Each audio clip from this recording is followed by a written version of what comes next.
लड्डू गोपाल को स्नान कराने की सही विधि जानें। अगर आप भगवान श्री कृष्ण की भक्त हैं तो जाहिर है कि आपके घर के मंदिर में भगवान का बाल स्वरूप यानी लड्डू गोपाल जरूर विराजमान होंगे।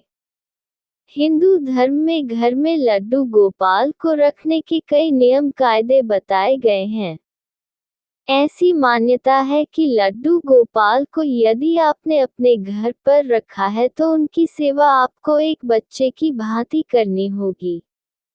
इस विषय में उज्जैन के पंडित कैलाश नारायण बताते हैं, जिस तरह आप अपने बच्चे को पालती पोसती हैं, उसी प्रकार आपको लड्डू गोपाल को भी पालना पोसना होगा।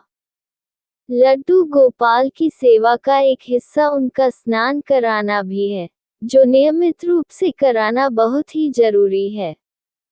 आप चाहें तो एक दिन छोड़ एक दिन भी करवा सकती हैं। पंडित जी कहते हैं, लड्डू गोपाल को स्नान कराने की एक विधि है। अगर आप इस विधि को अपनाते हैं तो आपको भगवान श्री कृष्ण के साथ साथ माता लक्ष्मी का आशीर्वाद प्राप्त होता है। किस तरह के पानी से लड्डू गोपाल को नहलाएं? 1. सबसे पहले शहद से लड्डू गोपाल की मालिश करें। मालिश करने के बाद साधारण पानी से उन्हें साफ करें। 2. फिर लड्डू गोपाल को चंदन के पाउडर से साफ करें।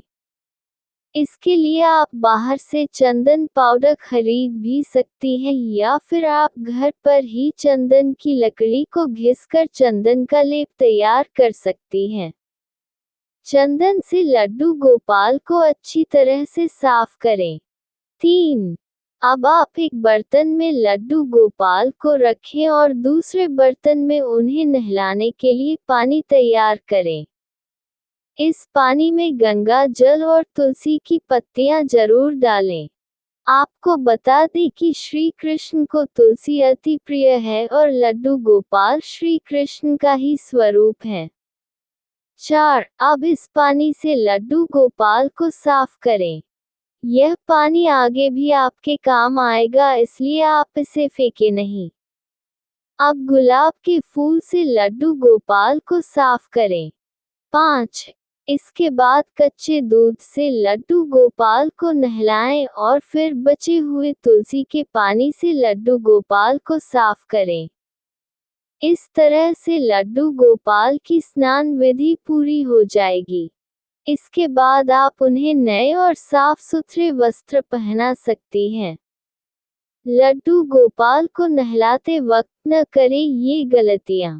लड्डू गोपाल के नहाने के बर्तन अलग बनाएं और उनका इस्तेमाल केवल तब ही करें जब आप लड्डू गोपाल को नहला रही हों। किसी अन्य काम के लिए उन बर्तनों को इस्तेमाल न करें। लड्डू गोपाल को नहलाने के लिए शंख का इस्तेमाल करें। शंख में ही पानी भरें और उसकी धारा से लड्डू गोपाल को नहलाएं। आपको बता दें कि हिंदू धर्म में शंख का बहुत महत्व है। शंख को माता लक्ष्मी का स्वरूप माना गया है। लड्डू गोपाल को स्नान करवाते वक्त जमीन पर न रखें। इसके लिए भी एक अलग बर्तन बनाएं। लड्डू गोपाल को स्नान करवाने के बाद उस पानी को नाली में न बहाएं। आप इसे खुद भी ग्रहण कर सकती हैं, साथ ही अपने घर पर छिड़क सकती हैं या फिर तुलसी के गमले, तुलसी के पौधे को हमेशा रखें हरा भरा में इस पानी को डाल सकती हैं। लड्डू गोपाल को नहलाते वक्त इन बातों का रखें ध्यान। लड्डू गोपाल के श्रृंगार में अगर आपने फैब्रिक पेंट का इस्तेमाल किया है तो नहलाते वक्त वह निकल सकता है। यदि आप रोज लड्डू गोपाल को नहलाती हैं तो आपको उन्हें वस्त्र पहनाने के बाद उनके श्रृंगार को फिक्स करना होगा। अगर मौसम गर्मी का है तो आप साधारण पानी से लड्डू गोपाल को नहला सकती हैं। मगर यदि मौसम सर्दी का है तो आपको हमेशा गुनगुने पानी से ही लड्डू गोपाल को नहलाना चाहिए। लड्डू गोपाल को नहलाने के बाद पोंछने के लिए उनकी एक अलग टॉवल बनानी चाहिए। इस तरह आप नियमित रूप से अपने लड्डू गोपाल को नहला कर साफ सुथरा रख सकती हैं।